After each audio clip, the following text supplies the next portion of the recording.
students, in the today's class we are going to have a look at what is logarithmic damping, and this is a measure which is used to find out how much damping is there in the system when we are carrying out experiments. So let's say that if you have obtained this displacement response experimentally and you are interested in knowing that how much is the damping in the system.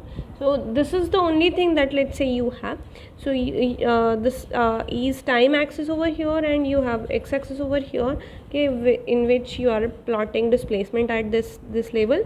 Okay, so now the question is that how much damping is there. So first thing that we do is we approximate that the system has got viscous damping into it. Okay, so whatever damping that the system is having, let me approximate that by viscous damping, which means that we are assuming that Fd is, that is the force which is provided by damper or damping mechanism, is proportional to velocity. If it is so, then we can express that as we can consider that as a viscous damping, and then we'll be finding out how much xi is there. Okay, so looking at this particular graph, you will be able to see that this is periodic function. Obviously there is some period into it, so which essentially means that xi will be smaller than 1. As for xi larger than 1 and equal to 1, you don't get to see oscillatory response of the system. So xi should be smaller than 1. In that case, displacement at any time t can be written as e raised to minus xi omega n times t into a times cosine of omega d t minus phi. So for any given time t, how much x is there? So you can find out that by using this expression. Now let's say that this is what is the first peak value, which is x1, and that is obtained at time t equal to t1. Now I can express x1 using this expression as x1 is equal to e raised to minus xi omega n times t1 times a times cosine of omega d t1 minus phi. Okay, this is what is x1. So let me measure next peak, which is this x2. So this is the first peak which is occurring at time t1, and let's say that this next peak x2 is occurring at time t equal to t2. So if that is so, then I can write down x2 as e raised to minus xi omega n t2 times a times cosine of omega d t2 minus phi, where t2 is equal to t1 plus capital T, where capital T is the period. What we are saying is that x1 is first peak and x2 is second peak. Since x2 is selected as second peak, so obviously it should be t units away along this time axis, okay, with respect to the first peak which is occurring at t1. So t2 should be equal to t1 plus capital T, and you know that capital T is equal to 2 pi by omega t, and hence omega d, and hence t2 can be expressed as t1 plus 2 pi by omega d. Okay, so this term, which is omega d times t2, this term is omega d times t2, that can be written as omega d times t1 plus omega d times 2 pi divided by omega d, where omega d and omega d will get cancelled, and hence omega d times t2, this term can be written as omega d times t1 plus 2 pi, right? Okay, so now let me kind of insert this expression over here. Okay, let me replace t2 by this, okay, and this omega d t2 by this one. Okay, and let me take ratio of x1 by x2. So if I take ratio of x1 by x2, what I'll get is e raised to minus xi omega n t1 times a times cosine of omega d t1 minus phi divided by e raised to minus xi omega n into t1 plus 2 pi omega d into a into cosine of omega d t1 plus 2 pi minus phi. Okay, so what we are doing is, in this angle we are simply adding 2 pi over here, and hence cosine of that angle, which is the same angle plus 2 pi, is going to be same as this one, right? So this and this, both of them are kind of going to cancel out. Okay, so both of them will cancel out with each other, and a will also go, and we'll be left with this.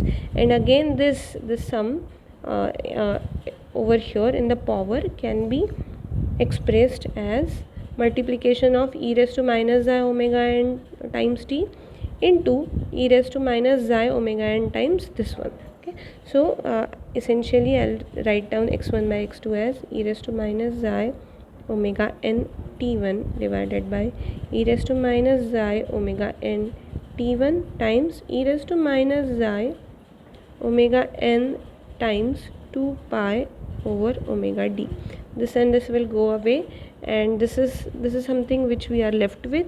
It has got in this power negative sign, and hence what I'll do is I'll take it in the numerator, and this negative sign will become positive, and hence what I'll get is e raised to xi omega n 2 pi over omega d. Okay, e to the power this one. Okay, now we further know that omega d is equal to omega n times under root 1 minus xi square. So what we have is e raised to xi omega n times 2 pi divided by omega n times under root 1 minus xi square. This and this will go away, and we are left with this. Okay, so what we have obtained is x1 by x2 is equal to e raised to minus xi 2 pi, sorry, there is no negative sign over here. Okay, so let me write down this as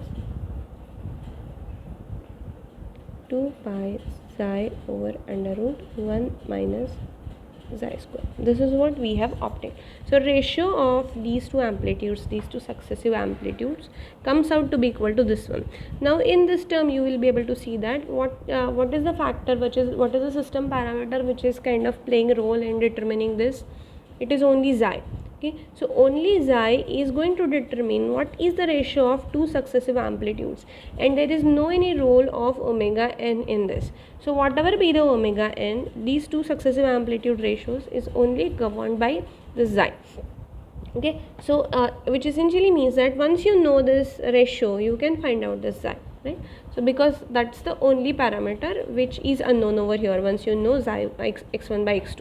Okay, so and one more thing that I want to stress over here is that you can actually carry out this operation for any 2 points which are this t units away, except these points which are cutting over here to this x-axis.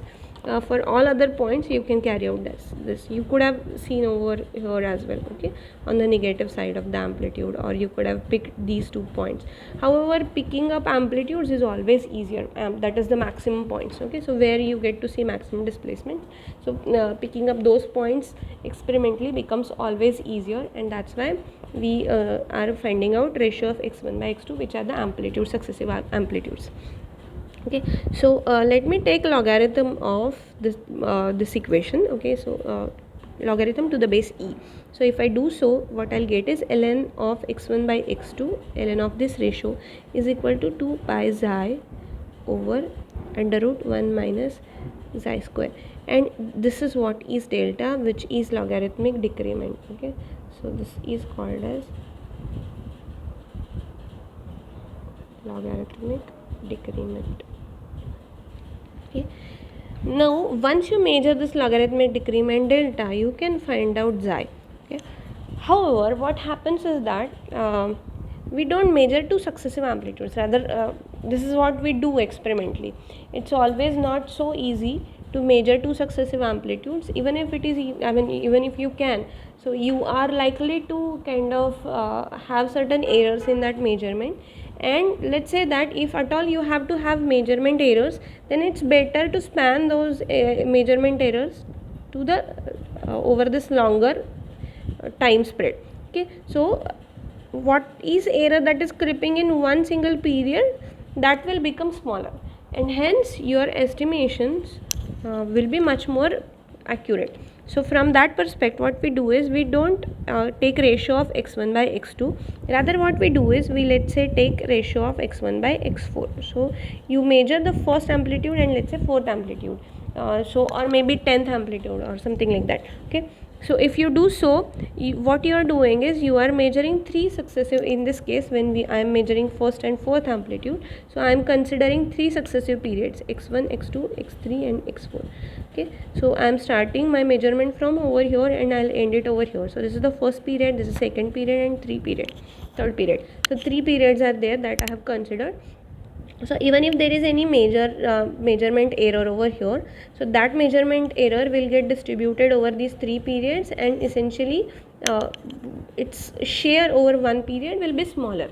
Okay, so let's say that we have done that measurement of this ratio. So I can write down x1 by x4 as x1 by x2 times x2 by x3 times x3 by x4.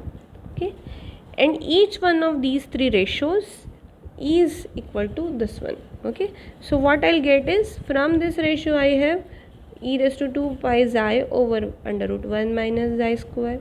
Okay, same stuff sitting over here, same stuff sitting over here. Okay, so this multiplied by the same one, multiplied by the same one. Okay, so what you can do is you can rather take 3 over here.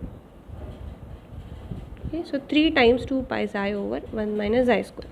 Okay, so now if I take logarithm of that, okay, so what I can say is logarithm of x1 by x4 will come out to be equal to 3 times 2 pi xi over 1 minus xi square root of that, which essentially means that 1 over 3 times ln of x1 by x4 is equal to 2 pi xi over under root 1 minus xi square, which is delta, which is this logarithmic decrement, right?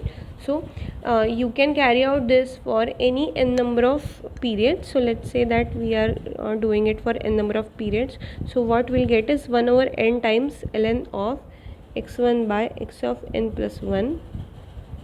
That should come out to be equal to delta, that is logarithmic decrement, which has got this expression 2 pi xi over under root 1 minus xi square. Okay, so what you will be doing is you will be measuring x1, you will be measuring x of n plus 1, you will be taking ratio of that, taking logarithm of that to the base e, and will be dividing by n. Whatever value that you get, that will be value of delta. You are calling that as logarithmic decrement, and that has this expression. Now using this expression I can estimate what is going to be xi. So what I know is delta is equal to 2 pi xi over under root 1 minus xi square.